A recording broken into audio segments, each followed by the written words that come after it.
Hey everyone, James Baek here, and it's time for some more Doubles Battle Spot on the ladder for Pokemon Omega Ruby and Alpha Sapphire. Today's team will be Tyranitar, Mega Tyranitar, with Escadrille, who has the Sand Rush ability, and having Mega Tyranitar gives me 2 chances to get the Sand up, so if I face a Weather team, I usually get the Weather up because of Mega Tyranitar. I also have my low tick to help prevent any intimidates from happening because my low tick gets the competitive ability, and when a stat is lowered, its special attack will increase by 2. So that is a very nice ability to have. Salamence there for intimidate support and Tailwind setter. I am using a Habenberry Salamence with Tailwind, so it survives the Draco Meters from Mega Salamence, regular Salamances that are in specs, and outspeeds modest Hydreigon. And we have Thunderous, who offers some speed control, and speed control, if you have that control, you really are controlling the game, even if you're down a position. And Heatran as a fire type, which has some nice typing. So let's find a battle. Alright, we found someone from United States, Washington, 1476 rating. Let's see how it goes. We have Sableye, Infernape, Garchomp, Nidoking, Lucario, and Greninja. So, from my guess, it's either a Mega Sableye or a Mega Lucario, but both of those can be viable without a Mega. He has a lot of fast hitting, but sort of frail things in Nidoking, Greninja, and Infernape. Garchomp's also very fast, but not the bulkiest thing, as well as Lucario if it's Mega.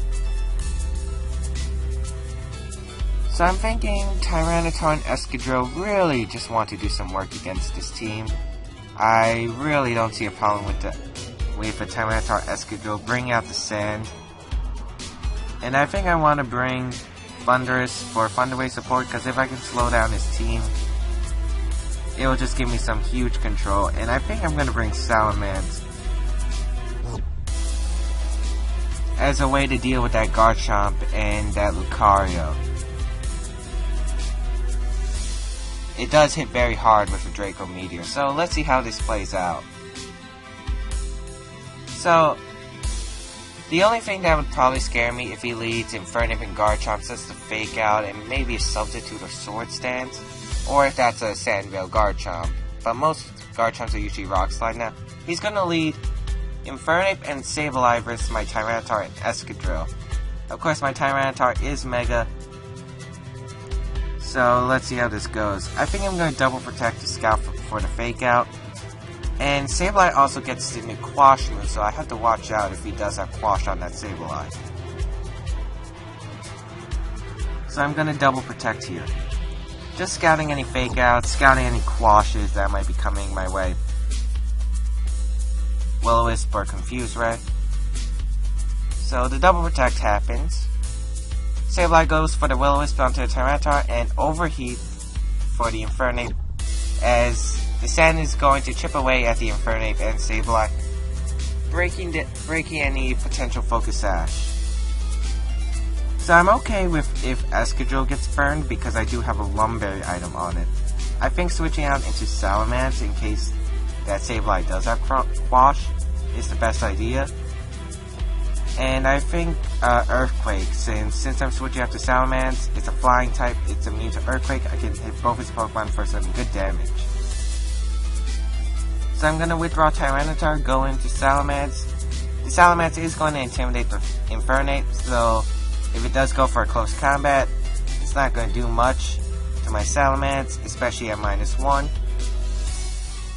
Sableye is going to go for the Will-O-Wisp onto the Escadrille slot. Okay, my Lumberry is going to activate, so that worked out perfectly. Escadrille is going to get the Earthquake, it's going to knock out the Infernape and do some heavy damage onto that Sableye. As it got a critical hit as well, so that also multiplied the damage. It looked like the Earthquake would have done around half to that Sableye.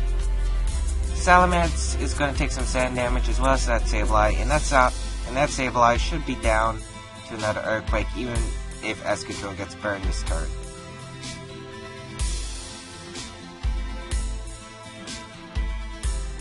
So now he's going to send out the Greninja. Alright, I can see that. And I think I'm gonna Tailwind and Earthquake, because I have no reason not to at this point. Earthquake should knock out the Sableye, and no matter who he targets with the Greninja, if he targets Salamence, I get free Earthquake damage onto his Greninja. If he targets the Escadrille, then I get a free Tailwind up. So Sableye is gonna go for the Will-O-Wisp onto my Escadrille. That's gonna make sure that Escadrille doesn't get a knockout on his Greninja without a critical hit. Earthquake's gonna happen from the Escadrille. It's going to knock out that Sableye and not even do half to that Greninja because of the burn.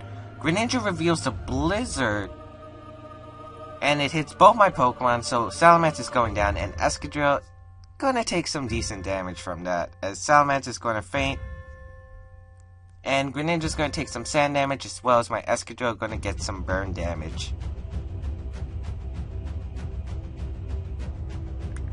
Now I'm gonna send out Thundurus because I can now Thunder Wave the Greninja and whatever he has in the back.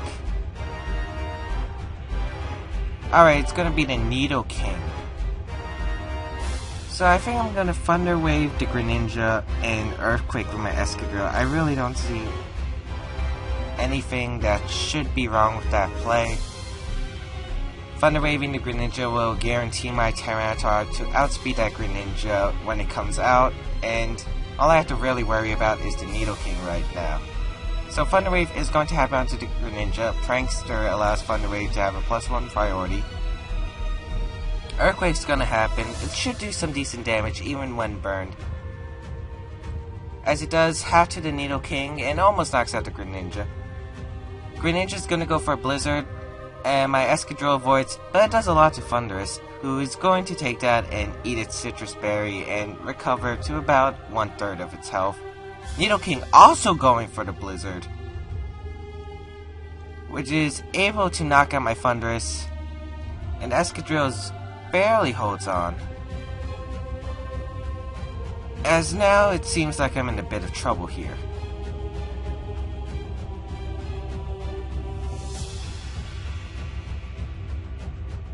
As I'm gonna send out my Tyranitar as my last Pokemon.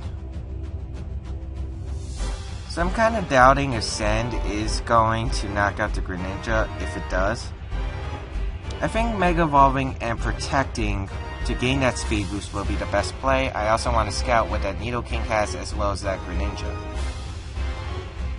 Most likely we could assume a Hydro Pump from the Greninja and possibly an Earth Power from the Nidoking, unless that Nidoking is having the choice item. So the only thing I have to worry about is a choice item from any of these Pokemon, but if they do have a choice item, that means they would be locked into Blizzard, which wouldn't be a big deal for Tyranitar, especially Mega, and if it's in the sand. The only thing I would really have to worry if it was locked into a choice item would be a freeze potential, and with my luck, that's probably going to happen. Looks like my opponent's struggling to figure out what he wants to do. Tyranitar is going to Mega Evolve. It's going to gain those incredible stat boosts. As Tyranitar is going to protect, let's see what he goes for. We're going to see the Blizzard from Nidoking, and Greninja's going to get paralyzed this turn. The Sand is going to fade, and now it looks like that Nidoking might be Scarfed or Specs. So if he went for Blizzard, I'm thinking Rock Slide would be my best play to knock out the Greninja, do some good damage to the Nidoking, and then if that Nidoking is choiced as I assume, Crunch should be finishing it off, and I shouldn't be taking that much from Blizzard. Even with the Sand gone, the special defense of Mega Tyranitar is still base 150. It's nothing to laugh at.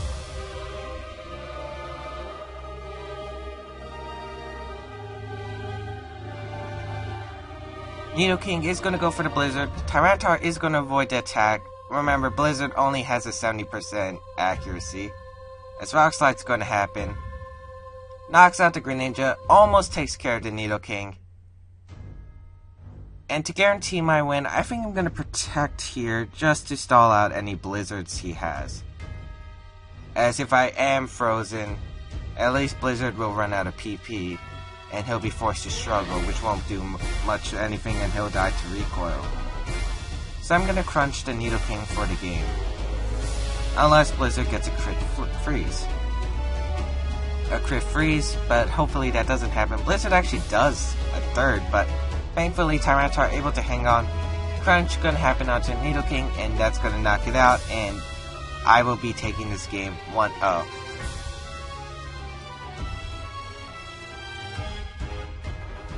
So I hope you guys liked that. That was an incredibly tough battle, even though it looked like I had the advantage from the start.